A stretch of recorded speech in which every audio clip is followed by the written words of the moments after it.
और करे अपराध को और पाव फल भोग। यह विचित्र भगवंत गति को जग जाने योग। यह विचित्र भगवंत गति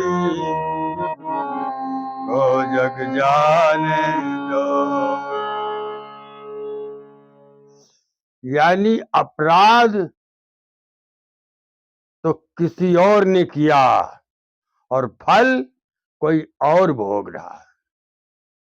यह रामायण। नहीं श्रद्धा संबल रहित के नहीं श्रद्धा संबल रहित और नहीं संतन कर साथ के नहीं श्रद्धा संबल रहित और नहीं संतन कर साथ। और तिनका मानस अगम्यति कि जिन्हें न प्रिय रघुनाथ। रामचरितमानस अथाह है, इसका पार पाना आसान काम नहीं। मानसकार ने क्या लिखा कि और करे अपराध को और पाव फल भोग और यह विचित्र भगवंत गति को जग जाने जो। अपराध तो किसी और ने किया, फल कोई और भोग रहा। कैसे? प्राणांत के बाद जीव का केवल यही शरीर बदलता है। 5 तत्वों की यही काया केवल बदलती है। बाकी 17 तत्वों का लिंग शरीर इसके साथ साथ लगा रहता है। वो 17 तत्व कौन है? 5 ज्ञान इंद्रिय, ये कान, आंख, नाक, जीभ और त्वचा, ये 5 ज्ञान इंद्रिय। और 5 कर्म इंद्रिय, हाथ, पैर, मुंह, मल द्वार और मूत्र द्वार, ये 5 कर्म इंद्रिय। 10 ये हो गया। और चतुसंता-करण, मन, बुद्धि, चित्त और अहंकार, तो 10 4 14 हो गया। और 3 गुण, सत रज तम, ये 3 गुण। 17 तत्वों का लिंग शरीर जीव के साथ लगा रहता है। तो इंद्रियां तो जड़ हैं, इनकी मैं बात नहीं करता। इनकी क्या उसमें विशेष भूमिका नहीं है। मुख्य भूमिका अंतःकरण की। मन, बुद्धि, चित्त और अहंकार, ये जीव के साथ साथ लगा रहता है। पाप करते हो कि पुण्य करते हो, किसको लूटते हो, किसको लुटाते हो, किसका खाते हो, किसका खिलाते हो, ये सारा कार्यक्रम तुम्हारा अंतःकरण पर नोट हो रहा है। मन, बुद्धि, चित्त और अहंकार, इनके चारों के 4 काम है। ये चारों अपनी भूमिका तैयार करते हैं। एक ऑफिस है आपके पास, आपका ऑफिस निश्चित है। ये अंतःकरण ही इंद्रियों को प्रेरित करता है। सभी इंद्रियां चलती है, अपना अपना काम करती हैं। अंतःकरण जैसे प्रेरित करता है, पैर को प्रेरित जिधर को करता है उधर ये चल देता है। हाथ को जो जिधर जैसा प्रेरित करता है वैसे ही अपना काम करता है। मुंह को जिस तरह से प्रेरित करता है वैसे मुंह बोलता है। ये जीवात्मा से ताकत लेता है, काम अंतःकरण करता है। अंतःकरण एक चेतन मसाला है, ये ताकत जीवात्मा से लेता है। तो आपने पाप क्या किया, पुण्य क्या किया, ये अंतःकरण पर आपके जमा है। गंगा में नहाने से आपका पाप धुलने वाला नहीं है। पाप कोई चमड़ी पर नहीं लगा है कि धुल जाएगा। पाप तो ऐसी जगह पर तुम्हारा सुरक्षित रखा है कि वहां पर दुनिया का कोई साबुन, कोई पानी जाने वाला नहीं है। वहां ज्ञान का ही साबुन, ज्ञान का ही पानी काम करेगा। तो अंतःकरण आपके साथ लगा हुआ। अब पिछले शरीर से तुमने अपराध किया था, किसी की हत्या किया था, किसी को मारा था, किसी को लूटा था, किसी को काटा था, किसी को खिलाया था कि किसी को खाया था, क्या किया था, चोरी लूट मार जो कुछ भी किया आपने पिछले शरीर से किया था। वो शरीर तो गया, खत्म हो गया, लेकिन वो आपका किया गया कृत्य आपके पास सुरक्षित रखा हुआ। संचित कर्म में, गोदाम में वो किया गया पाप आपका सुरक्षित रखा है। अंतःकरण में वो फाइल पड़ी है।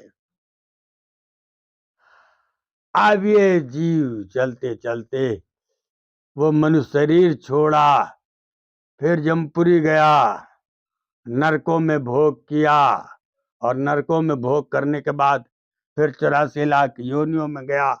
भोग करते करते पता नहीं कितने युग निकल गए। अब फिर इसको मनुष्य शरीर मिला।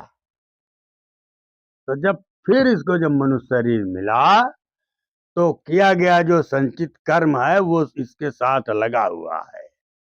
वही अंतःकरण है, वही आंखें हैं, वही हाथ पैर है, इंद्रियां, अंतःकरण, तीनों गुण ये जीव के साथ साथ लगा हुआ है। पिछले जन्म में इसका जैसा स्वभाव था, जैसा खान पान था, जैसा चिंतन था, जैसा ज्ञान था, वैसे ही इधर भी उसका स्वभाव, ज्ञान, चिंतन, बोली बानी रहेगी। केवल आपका शरीर बदला है बस, बाकी अंतःकरण वही है, इंद्रियां वही हैं, और तीनों गुण वही है। अब आप एक शरीर छोड़ करके दूसरे शरीर में आ गए बाप। तो जो आपने पाप कर्म किया था, हिंसा हत्या किया था, अब वो इस शरीर से आपको भोगना पड़ेगा। तब मानसकार ने लिखा था, और करे अपराध को, और करे अपराध को, और पाव फल भो, ये विचित्र भगवंत गति को जग जाने जो। इसीलिए पुण्य कर्म में महापुरुष कहते हैं पेड़ लगाना। एक व्यक्ति अगर एक फलदार वृक्ष लगा दिया और लगाने के बाद तो चला गया, आपने आम लगा दिया, पीपल है, पाकड़ है, बरगद है, गूलर है, जामुन है, कोई फलदार वृक्ष लगा करके जीव मर गया, चला गया। अब ये जीव तो चला गया, लेकिन कर्म कर्जा पता नहीं कितने वर्षों तक वो भरेगा, जिन जिनका ये कर्जी रहा होगा। वो सारे जीव किसी न किसी रूप में पेड़ के पास आएंगे। कोई उसका फल खाएगा, कोई पत्ती खाएगा, कोई इनमें से घोंसला बना लेगा, कोई उसकी लकड़ी लेकर के जाएगा, कोई उसकी छाया में समय बिता देगा। यानी एक तीर से दो निशाना लगता है।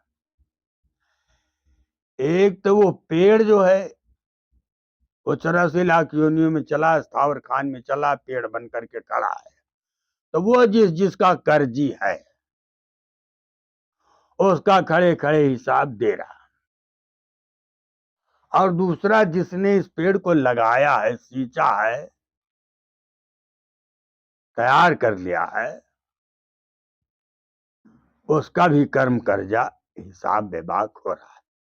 तो इसमें एक साथ दो कर्म कर्जा का भुगतान होता है, इसलिए फलदार वृक्ष लगाना बहुत बड़े पुण्य का काम होता है।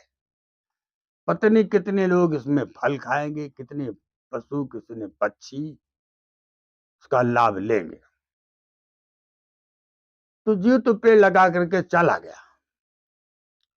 अब वो पेड़ हजारों वर्ष तक अगर खड़ा है तो 1000 वर्ष तक समझो वो जाने वाला जीव अपना कर्म कर्जा भर रहा है। इसलिए पेड़ का लगाना पुण्य का काम है। कुआं बावली खुदा देना पुण्य का काम है।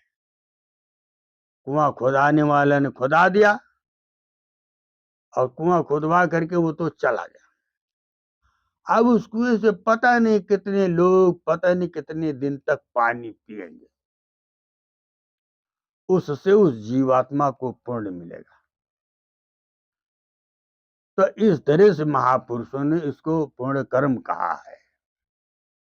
फलदार वृक्ष लगा देना, कुआं बावली खुदा देना, पुल बना देना, स्कूल खुला देना, अस्पताल खुला देना, ये सब पुण्य कर्म में आते हैं। स्कूल खुला दिया, पता नहीं कितने जीव उसी में विद्या अध्ययन करेंगे, ज्ञान प्राप्त करेंगे। तो कुछ न कुछ पुण्य उस जीवात्मा को मिलेगा जिसने स्कूल को शुरू किया था।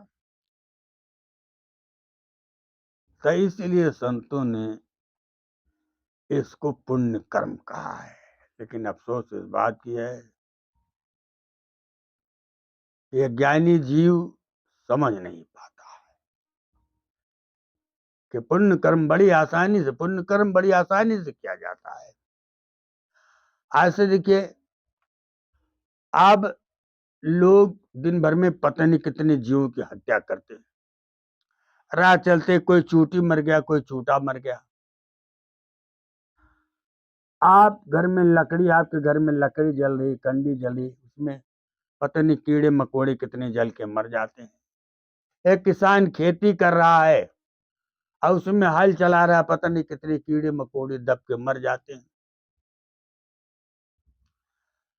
तो ऐसा नहीं है, इसलिए महापुरुषों ने पंच महायज्ञ बनाया है। ये जो छोटे छोटे अपराध जीव करता है दिन भर, इसके लिए पंच महायज्ञ किया गया। पंच महायज्ञ माने आप चूटी को चारा दीजिए, गौ माता को कौरा दीजिए, पक्षियों के लिए रोटी डाल दो या दाना डाल दो। कोई दरवाजे पर अतिथि आ गया, कोई साधु संत भिखारी आ गया, उसका भी सम्मान करो। यथा उचित जो कुछ भी उसकी जरूरत हो उसको पूरा करो। ये सब पंच महायज्ञ हैं। इसी से जीव जो दिन भर अपराध करता है वह सब उसका बेबाक हो जाता है, खत्म हो जाता है, बराबर हो जाता है। तो इस तरह से ये जीवन जो होता है इतना बोझिल नहीं है। लेकिन जीव को यदि तरीका मालूम हो जाए तो जीवन बड़ा आनंदमयी होता है। प्रेमियों, ये चर्चा आप लोगों के बीच में मैंने किया। इसको लाइक करिएगा, शेयर करिएगा अपने मित्रों में। अगर अच्छा लगा हो तो सब्सक्राइब किया होगा। जय श्री सीताराम।